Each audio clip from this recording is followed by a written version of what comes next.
Lisod ning kwartaan tano kay maglibog ta ana to gastuon. Charis.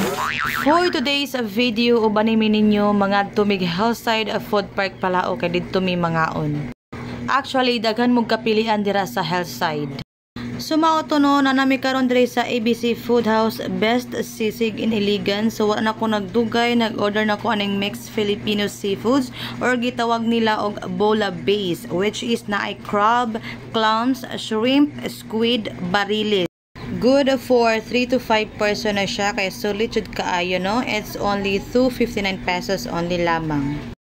Available din sila ang pork sisig with rice and drinks. It's only 159 pesos only lamang. Pero kung gusto mo nga walay rice or drinks, it's only 109 pesos only lamang. Best seller nila no kaning Cajun Mixed Seafoods Bundle. So many choices of bundle kaya nakadepende na sa inyo ha kung unsay gusto ninyo diha. Basin gusto mo mahigop og init nga sabaw na dislay tinulang barilis.